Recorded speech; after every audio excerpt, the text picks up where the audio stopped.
जय श्री राम सभी भक्तों को। जय माता की। फिर एक नई वीडियो के साथ हाजिर हो गए हैं और आज की जो हमारी वीडियो है इसमें आप बताइए कि जितना हम पूजा करते हैं उतने ही परेशान होते हैं। जितना हम मंत्र जाप या ध्यान या कोई पूजा पाठ पद्धति या संकल्प लेकर हम पूजा करना चाहते हैं तो उतने ही ज्यादा जो है हमारी मुसीबतें और परेशानियां जो है बढ़ जाती है। क्यों ऐसा हो रहा है, क्या कारण है? अभी तक आपने चैनल को सब्सक्राइब नहीं किया है तो सब्सक्राइब करके रखिए ताकि आने वाली हर एक वीडियो की नोटिफिकेशन सबसे पहले ही आपके फोन में पहुंच जाए। चलिए शुरू करते हैं आज की वीडियो। जय श्री राम। जय श्री राम, जय श्री बालाजी महाराज।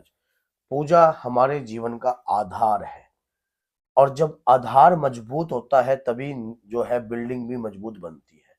ये तो सच्चाई है कि जब पूजा से हमारे अंतर की शक्ति जागृत होती है, हमारी आत्मा की शक्ति जागृत होती है। भगवान के प्रति लगाव करना ही पूजा है, भगवान का ध्यान करना ही पूजा है, अपने जीवन में सच्चे अच्छे कर्म करना ही पूजा है। और इस पूजा को जब हम अच्छाई की तरफ कोई भी हाथ बढ़ाते हैं तो कहीं ना कहीं जो बुराई है मुझे अपनी तरफ खींचती है।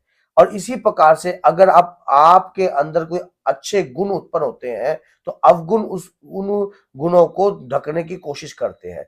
इसी प्रकार से जब हम पूजा करते हैं, पाठ करते हैं, अपने इष्ट की आराधना करते हैं तो उसमें क्या होता है, उसमें एक ऐसा रहस्य होता है कि जो आप तक अभी तक आपको पता नहीं लगता है।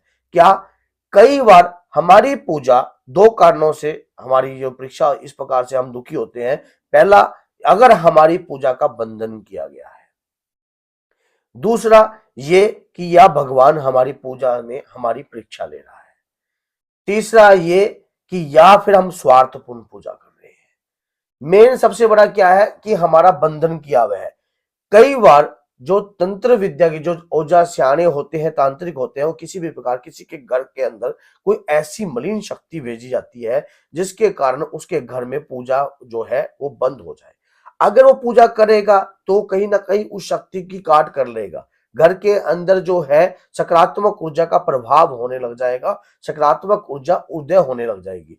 अब जब सकारात्मक उदय होती है तो नकारात्मक को जाना ही पड़ता है। तो इस प्रकार से क्या होते हैं कि आपकी पूजा पर ही एक ऐसा अंकुश लगाया जाता है, ऐसा बंधन लगाया जाता है कि जब ये व्यक्ति पूजा करे तो इसके घर में इस प्रकार की परेशानियां उत्पन्न होने लग जाए, ताकि आपका ध्यान जो है पूजा से हट जाए और आपकी बिल्डिंग की नींव जो है वो कमजोर होने लग जाए।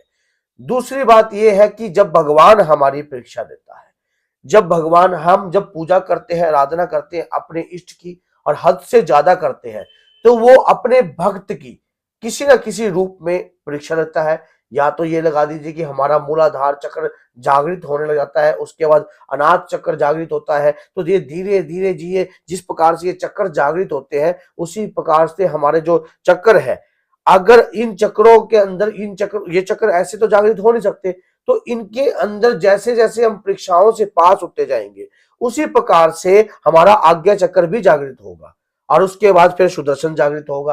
तो इसी प्रकार से क्या होता है कि अगर कहीं ये ना जागृत हो जाए, हर व्यक्ति जो है अगर ये जागृत हो गया तो आपका सूक्ष्म शरीर जो है वो कायम होने लग जाएगा, आपकी शक्ति जो है उदय होने लग जाएगी। तो ये कहीं ना कहीं भगवान ही हमारी परीक्षा लेता है। वो अनगिनत रूपों में परीक्षा लेता है, भिन्न भिन्न रूपों में परीक्षा लेता है। उन परीक्षाओं के दौरान हम भटक जाएं अपनी पूजा से, अपने लक्ष्य से। दूसरा कारण ये है। तीसरा तीसरा जो बड़ा कारण जो है जिससे हम ज्यादा दुखी रहते हैं वो ये है कि हम भगवान से ज्यादा उम्मीद रख लेते हैं। उम्मीद किस प्रकार से कि भगवान मुझे धन देगा, स्वार्थ की पूजा। भगवान मुझे धन देगा इसलिए मैं पूजा कर रहा हूं, भगवान मेरे कारोबार को चलाएगा इसलिए मैं पूजा कर रहा हूं, भगवान मेरे घर के अंदर इतना सारा धन फेंकेगा इसलिए मैं पूजा कर रहा हूं। देखिए, स्वार्थ तो होता है लेकिन एक लिमिट का। भगवान एक ही बात कहता है कि सच्चे कर्म ही भगवान है। अगर आपको मैंने शुरू में बोल दिया था कि अगर आपके कर्म अच्छे हैं, कर्म श्रेष्ठ है, पुण्य कर अपने हाथों से आप करते रहते हो, अच्छे कार्य को करते रहते हो, किसी ना किसी प्रकार से अच्छी राह पे चलते हो और गरीबों की हेल्प करते हो, वो भी एक पूजा का आधार है। क्योंकि अगर आप जीव के प्रति सोच रहे हो और आप अगर घर में पूजा नहीं कर रहे तो वो भी पूजा का आधार माना जाएगा। क्यों? क्योंकि पूजा के भिन्न भिन्न रूप हो सकते हैं। भगवान के कार्य में आप कर जो भी कार्य कर रहे हो, सहयोग सहयोग कर रहे हो, तो वो भी पूजा का रूप माना जाता है। तो अगर हम स्वार्थ रूप से कार्य करते हैं तो उससे भी हम दुखी रहते हैं कि भगवान ने मेरी सुनी नहीं। ऐसा मेरे पास बहुत सारे भक्त आते हैं जो काम धंधे से परेशान होते हैं कई बार, लेकिन उनकी इच्छा इतनी होती है कि मैं भगवान की पूजा तो करूं और उस पूजा के बदले भगवान ने मुझे ना पैसा एक ही दे, दिन में एक ही दिन में मुझे राजा बना दे। ऐसा नहीं, कहते मन चाही होते नहीं, प्रभु चाही तत्काल।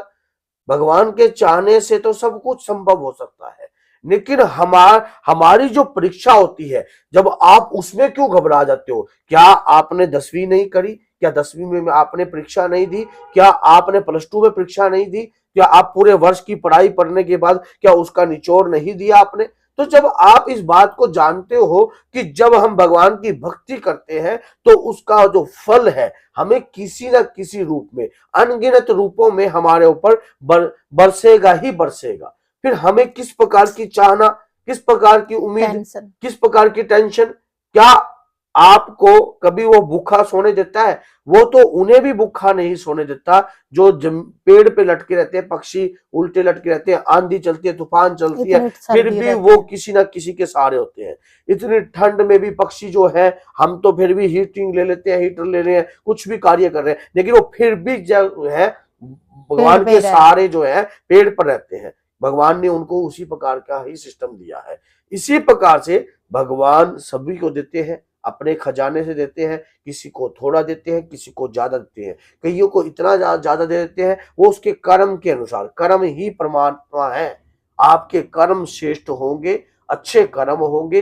भगवान की पूजा में अगर आप शंका रखोगे तो श्रद्धा कभी प्रवेश नहीं करेगी। अगर श्रद्धा रखोगे तो शंका की आने की कोई भी उम्मीद नहीं होती है कि आपकी पूजा में आ जाए। तो अगर ज्यादा पूजा कर रहे हो तो इस कारण से आप परेशान हो, तो ये कारण, सबसे बड़े कारण मैंने आपको बताए हैं कि पूजा के। अब पूजा का बंधन अगर किसी ने कर रखा हो तो उस समय क्या करना चाहिए? पूजा का बंधन अगर कर रखा हो तो आपको क्या करना चाहिए? रोज के 11 बजरंग बाण के पाठ अपने घर में आप उदय कर दीजिए। आप अपने घर के अंदर 11 बजरंग बाण के पाठ कीजिए और ऊंचे स्वर में कीजिए। घबराए ना, घबराए ना, क्योंकि अगर घबरा गए तो, क्योंकि जब पूजा करोगे तो आधार, तो बिल्डिंग तो हिलेगी हिलेगी, क्योंकि नींव कमजोर है। क्योंकि नींव कमजोर है, आप नींव में अब मसाला भरने की सोच रहे हो तो नींव तो आपकी दिमक खा गई है। तो इसी प्रकार से आपको अपनी नींव को मजबूत बनाना है तो पूजा को, अपने मन को श्रेष्ठ बनाना पड़ेगा। तो बोलिए जय सीताराम, जय श्री बालाजी।